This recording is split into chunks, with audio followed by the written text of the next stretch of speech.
So Apple's new AirPods Pro 2 have some really unique hidden features and some unexpected drawbacks that I found after 1 month of daily use. So obviously Apple added a lot of new stuff here to an already great pair of earbuds, from improved ANC to a better sound profile, better microphones, and the addition of things to the case like a speaker and Find My. But now that it's been a month, it's time to step away from the spec sheets, step away from like the big hype features, and talk about what these are actually like to use on a day-to-day basis. So in this video, I want to talk about the nuances, the best hidden features, the best new use cases, as well as some unexpected drawbacks with the AirPods Pro 2.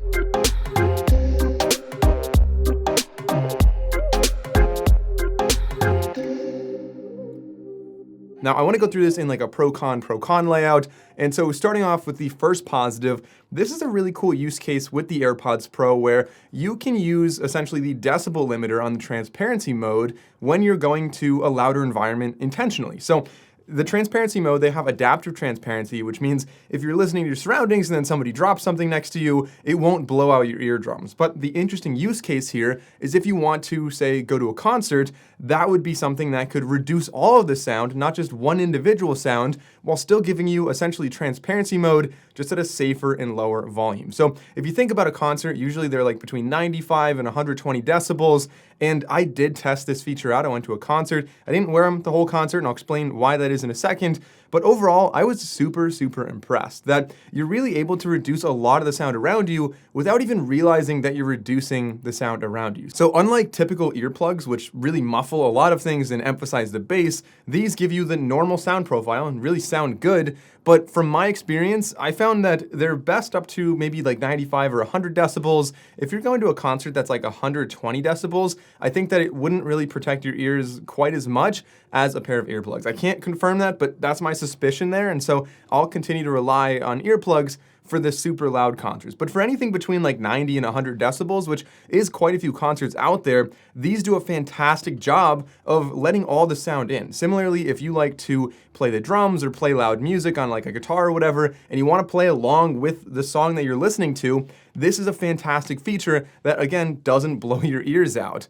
There is, however, a little bit of like funky action with hi-hats and cymbals, especially because they're louder and higher frequencies. But like I said, overall, really impressive. Now, getting to the first drawback with that, the reason I wouldn't wear these at a concert is because, I think it's kind of a weird thing to wear like traditional earbuds at a concert. It looks like you're listening to other music, so I think that's kind of odd. Additionally, they're also white, so that's one of the biggest drawbacks that I faced with these. I really wish Apple had other colors besides just white, so you can wear them maybe in a more discreet place like a concert where you have like bright like black lights and stuff that'll make these literally glow. They're gonna be so bright, but also just for walking around, I would love to have a pair of black AirPods or really several other colors as well. Another con with these is that they don't stay in my ears particularly well. Now, everybody has different ears. Like a lot of people, my wife, for example, has absolutely no problem going for a run with these, but I do. In fact, if I'm talking on a phone call, just the movement of my jaw gets it to work its way out of my left ear. I definitely can't run with these. And so that's really based on the geometry there. They don't have anything that really grips the inside of your ear. And on top of that, there's no wingtip or anything like that you could adjust. So you're stuck with just the silicone tips. And the silicone tips, by the way, I think are a little bit more difficult to take off versus the old AirPods Pro. I don't know if that's a good thing or a bad thing. I think probably it's a good thing because you won't have to worry about losing them. Like they won't ever get stuck in your ears, which is something that has happened to me with other earbuds. Definitely not these, but getting to a positive, when I do wear these and they don't fall out of my ears, so if I'm not talking and I'm not running, just sitting there, they are super comfortable. You find the right fit, these things are absolutely incredible.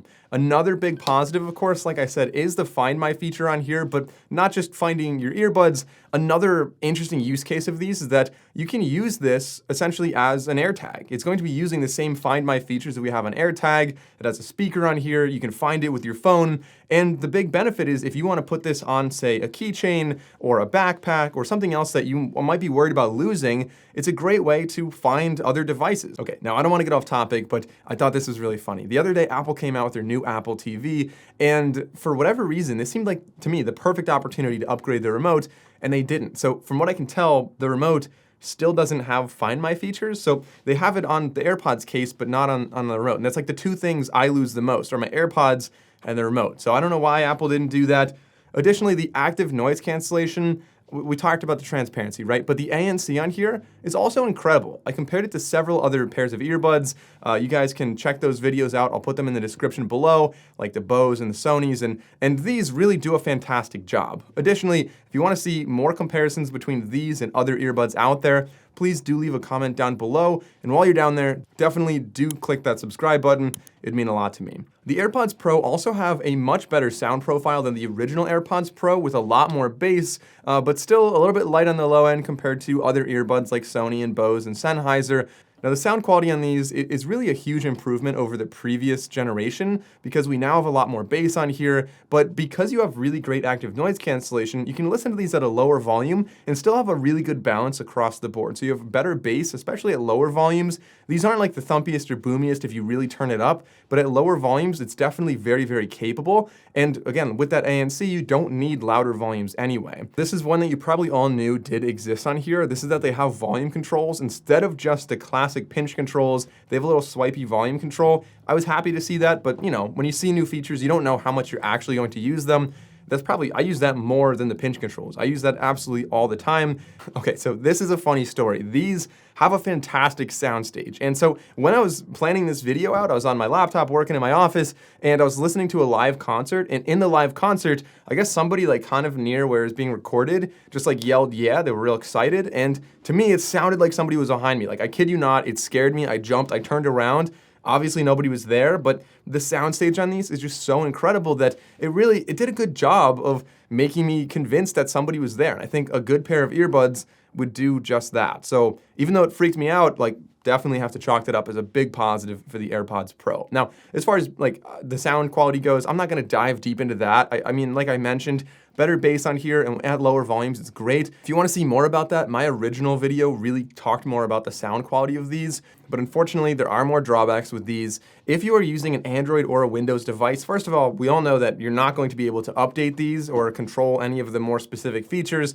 That's a huge drawback. I wish Apple would just play nicely with the other side there. But more importantly, if you have an iPhone, like you can still update these and everything, but if you have an iPhone and you have like a Windows laptop, then good luck ever connecting these to the Windows laptop. You have to turn Bluetooth off on your phone and then connect them to your laptop, and then they're not really gonna switch seamlessly. Like Apple definitely is able to do that. They can do multi-point, but they don't do multi-point with anything that's not Apple. So that, I think, is definitely an annoying thing with these. And like I said, these will definitely prioritize connecting to an Apple device over your laptop. So if your phone's around, you're gonna be turning off Bluetooth like all the time. Another big positive with these, this is one that I don't think people emphasize enough. Maybe I'm just like deeper into the adoption of this, but MagSafe is something that I was so excited about. Obviously we had that on the previous cases too, but I love having that on here because I have MagSafe everywhere in my house, in my car, in my office.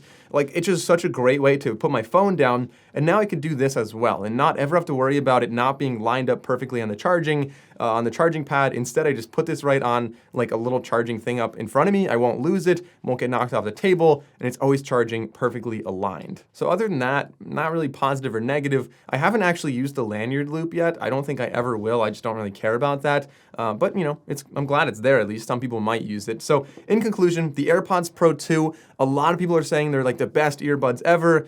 In many ways they are. I'm really excited about these earbuds, but there are some drawbacks that I mentioned in this video that you might not be aware of until you start using them for a couple weeks. And so that's my take on the AirPods Pro after using them for the past month. If you enjoyed the video, consider liking, consider subscribing. I'm Mike O'Brien. See you next time.